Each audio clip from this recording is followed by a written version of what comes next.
Hello and welcome back to my channel.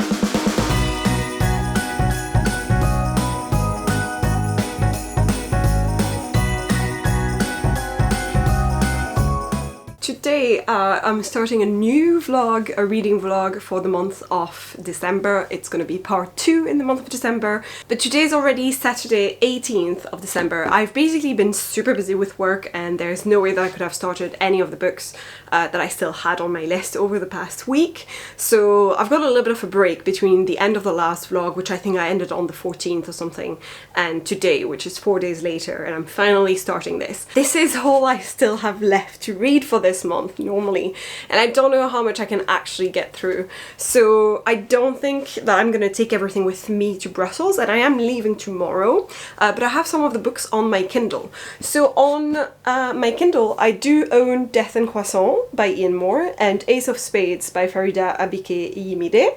So these two I can definitely read while I'm traveling. And then I was thinking, I did start Certain Dark Things by Sylvia Moreno Garcia, and The Exit Strategy is also such a short novella and very easy to pack and carry with me, so I think I'm going to take these two with me, and I might not get to Death on the Nile by Agatha Christie. That might be the one that I decide to drop off of my list if I don't manage to read everything.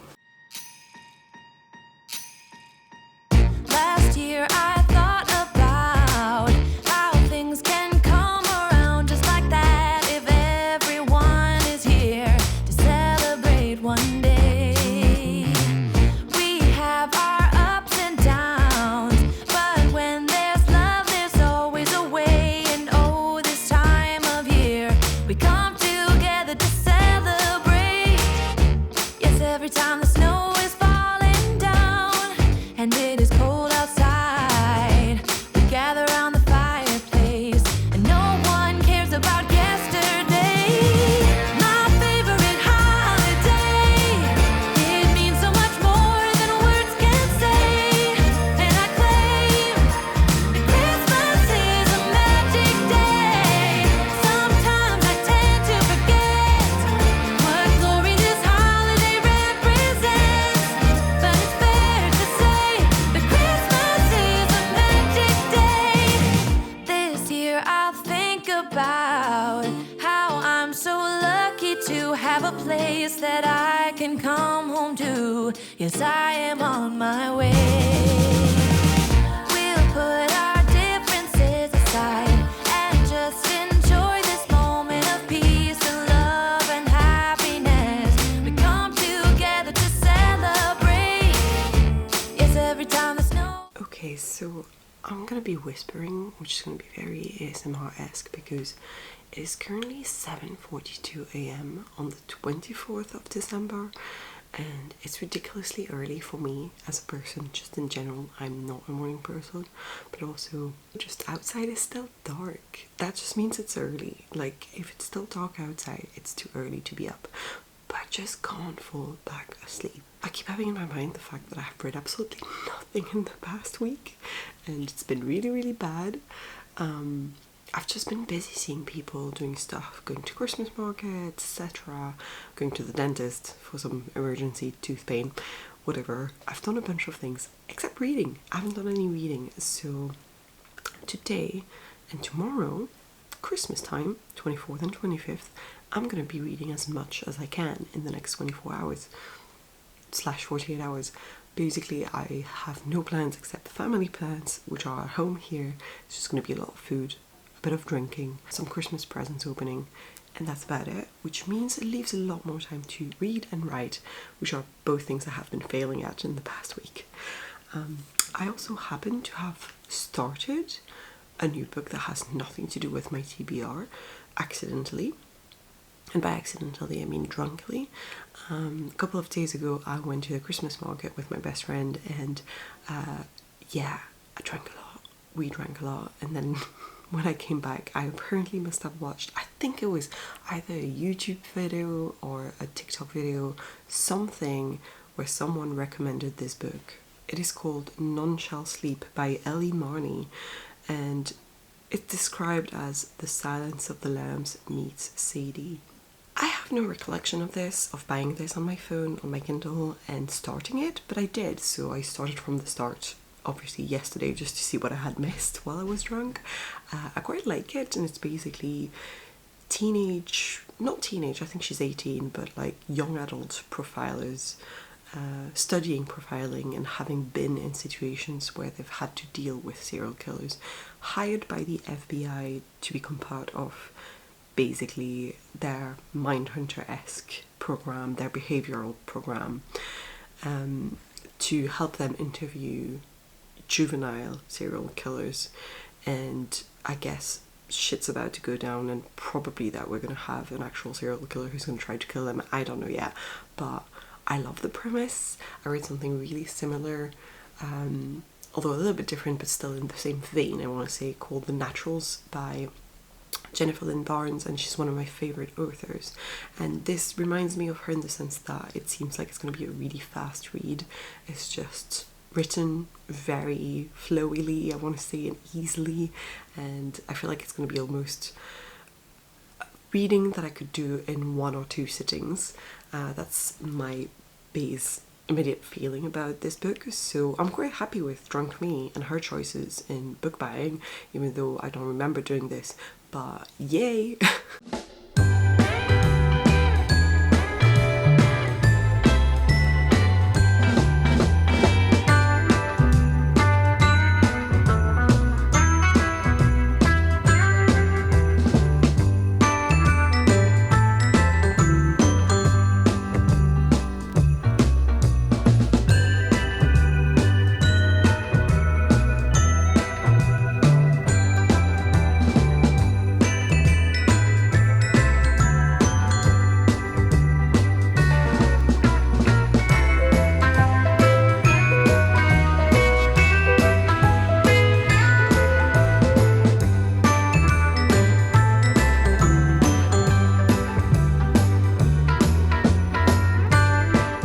So it is now 12 o'clock and I have just finished reading page 150 of this book, None Shall Sleep.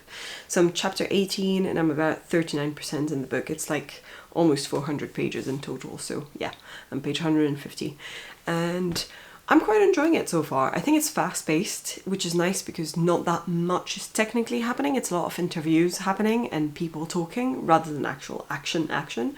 But it is fast-paced, so things do keep on going and you don't really have any lull, which I personally hate lulls in books, and so I tend to be very impatient with books, and if there's a lull, I don't really want to continue reading, so it's good at the moment. I'm about to get myself some lunch, but I'm pretty happy with having managed to read through 150 pages so far in the morning, and let's hope that I can finish this book in one day. Hello again, and Merry Christmas, because today is the 25th of December and it is currently 12:28, and last night I finished reading None Shall Sleep and I really enjoyed myself. I actually finished reading it before Christmas Eve celebrations with my family, so it was perfect timing, and I think I'm gonna rate it 4 stars.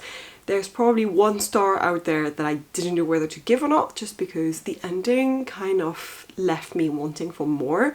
And it was a little bit unclear whether there would be a sequel to it or not. But there's a few things that don't happen towards the end that you expected to happen and that you're like, okay, does that mean there's going to be more books coming out? Because that would be great and I would love this to be a series, but it's not clear at all whether it is, because it probably had a wrapped up ending about the actual case, about the actual murders and everything, the serial killer stuff. But when it comes to some of the personal things, although they're fine as they are, they could go further. Like there's maybe a little bit of a love interest thing that could have been pursued further and isn't at the moment, that you're thinking, is that going to happen in the next book? There's also a little bit of, you know, our main character's career that could go further afterwards, but she kind of leaves it at that by the end, and it's kind of frustrating and you just think, okay, there must be a sequel. So that's the only reason why it's not a 5-star for me. So I have started reading Ace of Spades as well, which I also have on my phone as Kindle format, and I think I'm going to try and read most of it today on the 25th, because apart from a big turkey lunch with my family, I don't have that many plans today either, so this would be the right timing for me to read this book.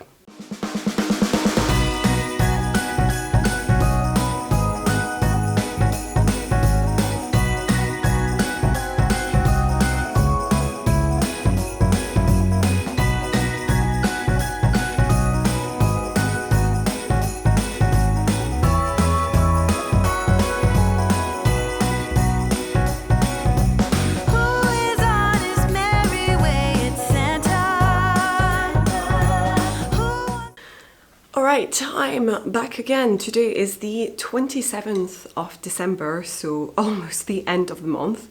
And basically here are the news. I have started reading Ace of Spades, and I'm page 150 on the Kindle version. I think it's actually probably further in the paperback version, but I don't have it with me. And I'm not enjoying myself all that much.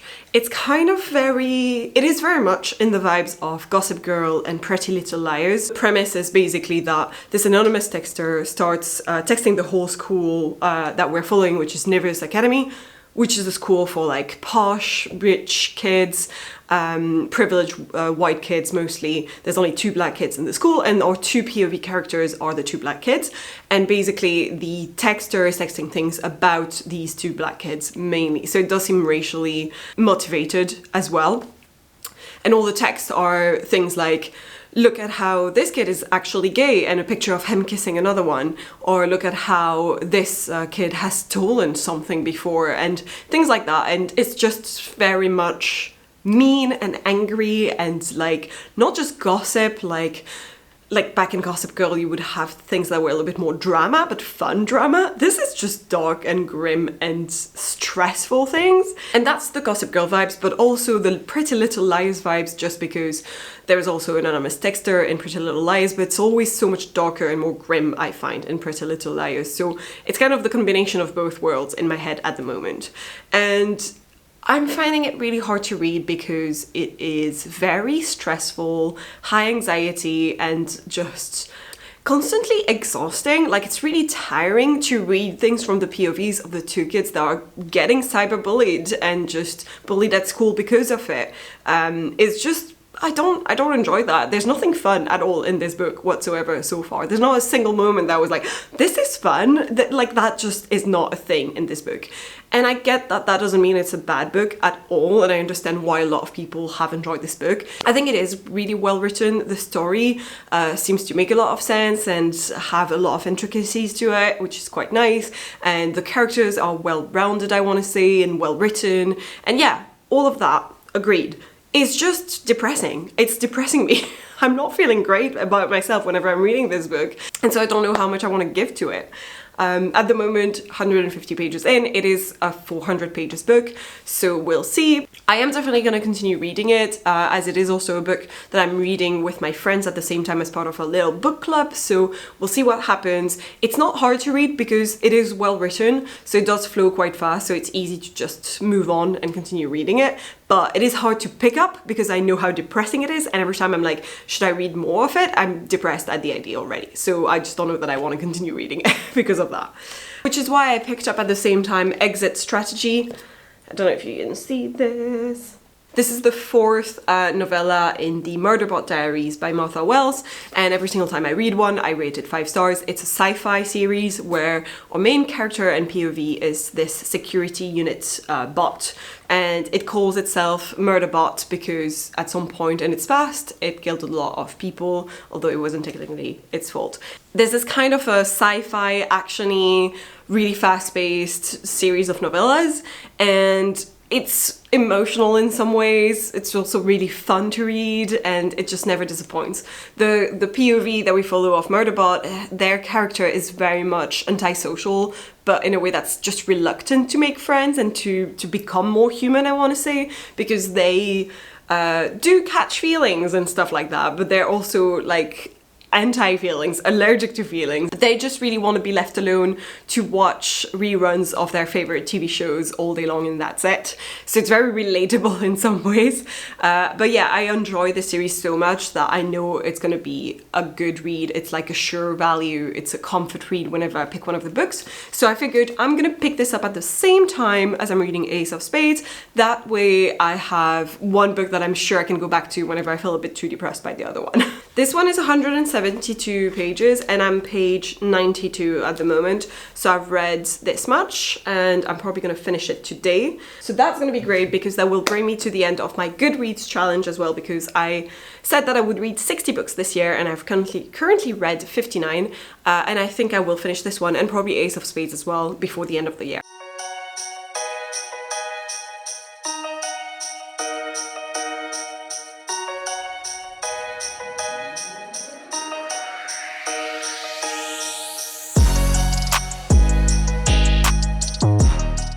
Hello again. This is my suitcase. Today is the 28th of December and I am heading back to London today in a couple of hours, so just wanted to give you a quick update. So basically yesterday I finished reading in pretty much my second sitting on this book, the whole of Exit Strategy by Martha Wells, and as usual I rated it 5 stars. So I actually thought it was more of a 4.5. I'm sorry. It was really good. I enjoyed myself so much. It had everything I wanted, but it was a little bit more slow paced and a little bit more waiting around type of action rather than action, and I really enjoyed the parts in the other books where it was pure action. So I think that's the only thing that I didn't like as much as the previous books in the novella series, but it still rounded up to a 5 stars for me. And I discovered, I was checking the next book because I was like, in the synopsis of this one, it says it's the last one in the Murderbot Diaries, and I was like, wait, what? No, because there's a 5th one. And I checked online, and actually the 5th one is a full-on book. Like, it's not a novella size anymore because it's like 350 pages or so. So very excited for that, and I immediately bought it, and I think it's already arrived back home in London, so my boyfriend probably got it for me, and when I'm gonna arrive, I'm gonna be able to read it whenever I want. So I'm very excited for this. I am also still reading Ace of Spades. I don't hate it as much anymore. I wasn't saying that I was hating it earlier, but it just wasn't really doing it for me, and I was worried it would just remain like that and I would just be not enjoying myself while reading this book. And I am enjoying myself a little bit more now, but it is still quite hard and tiring to read just because nothing is going well for these characters. It feels like nothing will ever go well for these characters, and that's why it makes me think of Pretty Little Liars, because it kind of felt that way. Like, I remember watching the TV show, the first season, and thinking, wow, this is great. There's so much drama and stuff going on, and we don't know who A is, and blah, blah, blah. And then season 2 started, and I was like, yeah, it's just more of the same, and they just can never win. And I was like, wow, I'm bored of this. And I'm worried that it's like that with Ace of Spades, because it's good, it's well written, but these characters cannot catch a damn break, and I want characters to catch a break, otherwise there's no fun to look forward to. It's only just drama, sad, depressing stuff. But there is some intrigue that I am interested in. I do want to know who this character Aces, who is sending the anonymous text, is. I have also some theories about who that is, and I am very curious about finding out whether I was right or wrong, so that there's a part of me that just wants to read the full book just to know this, so I feel like I'll definitely finish it.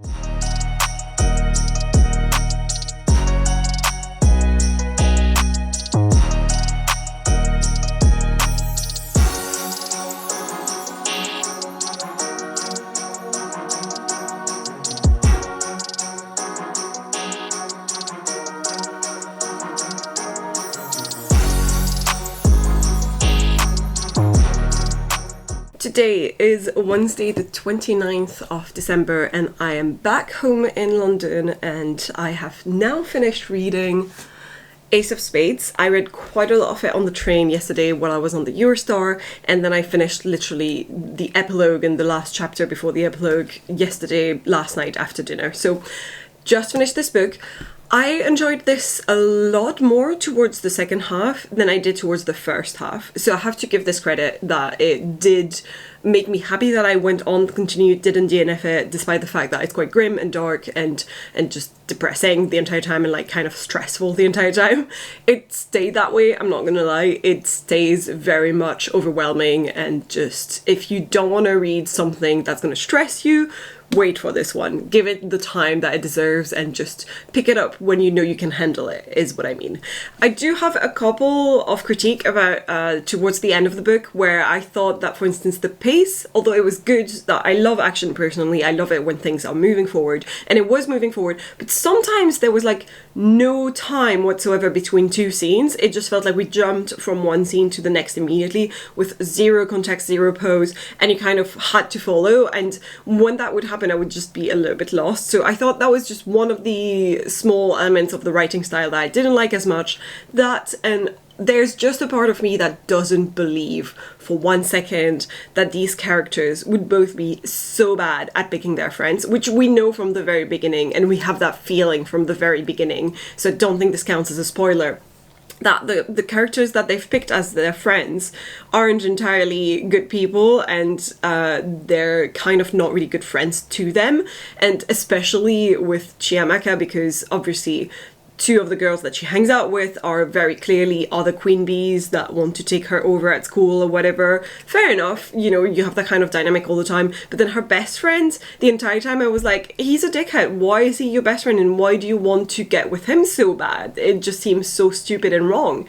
And I just, oh, I'm having a hard time believing it. Like, it just felt a little bit unrealistic that these people would have no idea whatsoever that these were bad people to be friends with. I just don't entirely believe it. I think I'm gonna rate it a 3 stars. It was pretty good, basically. So we have literally 3 days left of the month. There's today, so there's already half the day gone because it's already 12 o'clock. Then we have the 30th and then the 31st. Am I gonna manage to fit in one more book? Because the thing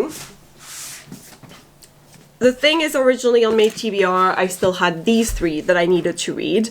So I had Death in Croissant, Death on the Nile, and Certain Dark Things. And I did take with me Certain Dark Things when I was in Brussels, but didn't have time to read it in the end. And I read something else that was on my Kindle in the end, that wasn't on my TBR at all. So that's on me, but I kind of thought this one was already taken back from my previous November TBR, and that's a little bit unfair for Silvia Moreno Garcia, who I generally love as an author. So I feel like I'm gonna read this one, and I should be able to do it in the last 3 days of the month, and the other 2 unfortunately will have to wait January.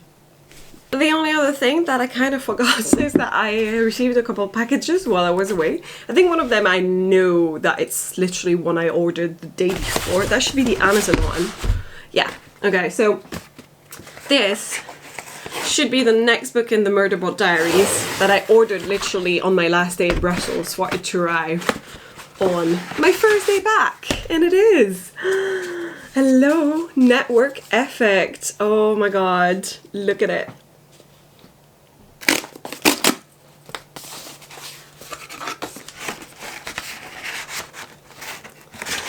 Yeah. That's what that is. Cultish.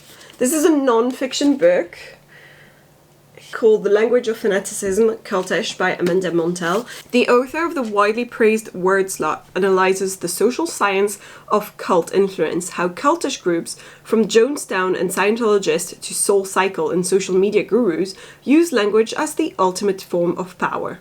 So I thought this would be really interesting. I love that kind of stuff. So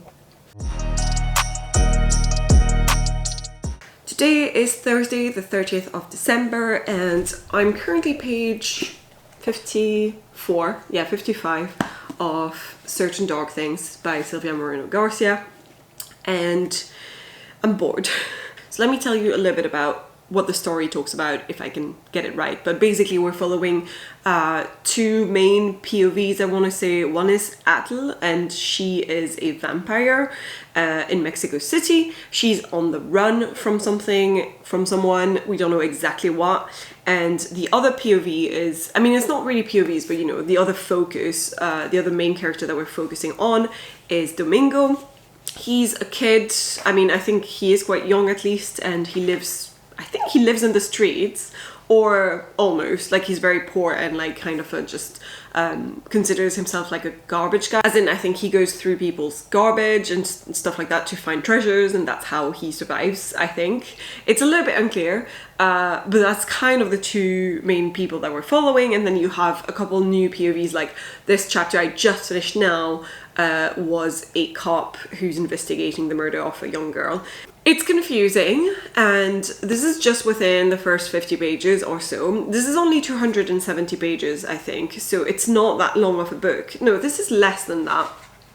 This one is actually 250, this version. This is really tough for me to admit because 1, I loved Gods of Jade and Shadow, and 2, I loved Mexican Gothic, and I was so excited to read this book because I love this author. I really enjoyed her writing style before, and for the other 2 books that I read by her, I think I gave them both 4 or 5 stars because I loved them so much. And right now I'm considering DNFing this book because I'm just so fucking bored. Like, nothing is going on and there's so much information and so much lore, and I'm not really into high fantasy. That's just not my vibe. And this seemed like it was going to be urban fantasy, but it has a world where vampires are integrated in society. Not integrated in the sense that they're doing well, they're murdering people, but in the sense that people know of vampires, they're a known thing. And I don't love that kind of stuff. Like, I think True Blood did it well, but I even didn't love it then. Like, I prefer when it's completely underground and people don't know about it, and there's kind of like an underground secret universe hiding in plain sight or something. So I don't love that kind of premise, and I didn't realize it would be this. And everything is just like, it's giving this gloomy, rainy atmosphere non-stop. I don't know how else to explain, but that's kind of how it feels when reading the book. Like, it's slow-paced and kind of feels like, yeah, even the killing, even the guy who's after Atle, he kills this girl in a club, and then the cop is investigating her death. When that happens, you'd think, ooh, exciting stuff, like action, murder.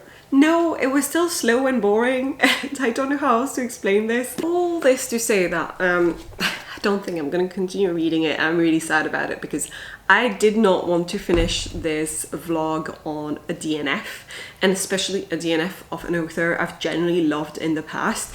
I'm just bored of this, and on top of this, this is a signed edition. It makes me so sad because I rushed to buy it when I saw it was coming out, and basically there's like a note to the reader at the beginning before the book starts that explains how this story was originally a 2011 short story.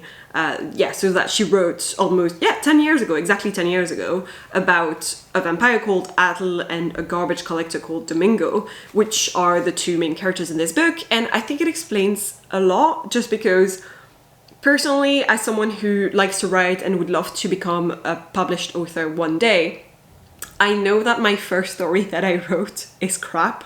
Like, I don't even want to reread it myself because it wasn't that good. And I almost feel like this was published because she became a successful author, and so they decided to agree to this newly expanded short story that she rewrote or whatever. But I don't think it's that good compared to her other work. I don't know how to explain it. I don't want to be mean at all about it because I still think that maybe this is something for someone else, because it is still well written. The writing style is still gorgeous. I love her writing style, whatever happens. I'm very, very sorry that I'm finishing this vlog on a DNF, but at least I tried with this book. On this note, I think this is the end of this vlog and also of the year, and I'm pretty happy with everything that I've put out there this year. It's been a weird year in terms of my vlogging patterns and everything. I was trying to figure out myself what I should be doing, what would work best for me, and I think this later format that I started adopting like a month ago, of publishing, you know, one video every 2 weeks of me vlogging for those 2 weeks, it's probably the best for me because it allows me to have shorter or longer vlogs depending on how much I read. It could be like a 10-minute vlog and I've only read one book, and that's fine. It still works. It's still a format that works. So I think that's the best way that I could do this, and that's what I'm going to continue doing in the coming year. And same with the writing vlogs. I'm going to try to do that more with the writing vlogs as well. So